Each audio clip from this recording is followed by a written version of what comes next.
Akala ko kailangan ko kayo para mabuhay. Magiging mag-isa ka na lang habang buhay forever.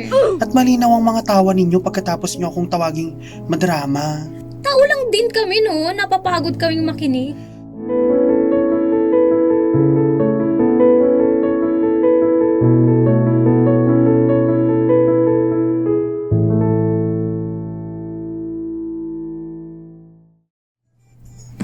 Oh, Tina! Akala namin hindi ka na darating ah. Halika rito, dali. May pwesto na kami para sa'yo. Order ka na rin ng pulutan natin ha.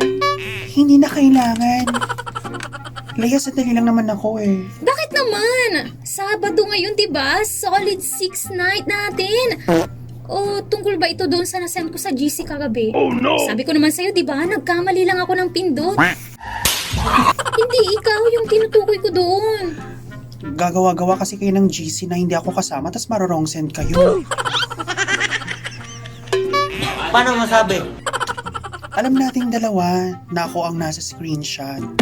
Malinaw ang pangalan ko doon. At malinaw ang mga tawa ninyo pagkatapos nyo akong tawaging madrama. Power off! Masyado ka namang sensitive. Minsan lang naman kaming magbiro ng ganun. At saka totoo naman na medyo mabigat ang mga kwento mo nitong mga nakaraang linggo. Tao lang din kami no, napapagod kaming makinig. Napapagod makinig? Yung mga ibang kabarangay nga natin hindi napapagod makinig sa Barangay FM. Pero hindi kayo napapagod ubusin ng alak na binibili ko para sa inyo? Hindi kayo napapagod na humingi ng pera sa akin pabili ng yelo ninyo? Magpanggap na magmalasakit habang tinatype nyo yung mga panalait nyo sa akin sa kabilang group chat ninyo? Tina, huwag ka namang gumawa ng eksena rito. Isipin mo yung pinagsamahan natin. Sino pang makakasama mo sa mga ganitong gabi kung aalis kami, di ba? Paano masabi?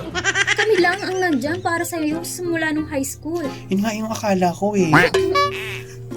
Akala ko kailangan ko kayo para mabuhay. Pero habang nakatingin ako sa iyo ngayon, mas lala ako nang didiri sa idea na nagpapanggap lang tayong magkakaibigan. Eh di sige, umalis ka, shoo. No way. Pero tandaan mo, kapag may problema ka na naman sa pamilya mo, wala ka namang pagsasabihan. Magiging mag-isa ka na lang habang buhay forever. Mas gugustuhin ko naman maging mag-isa, no? Kaysa naman maging laman ng usapan ninyo tuwing nakatalikod ako. Yung solid 6 na pinagmamalaki mo, matagal na palang basag yan. Hindi ko lang napansin dahil masyado akong naniwala sa inyo. Oh, wag ka munang umalis, Tina. Bakit? Hintay lang. Bayaran mo muna yung bakit? Grabe. Akala ko simento lang ang matigas, mukha din pala niya. Ay, wala.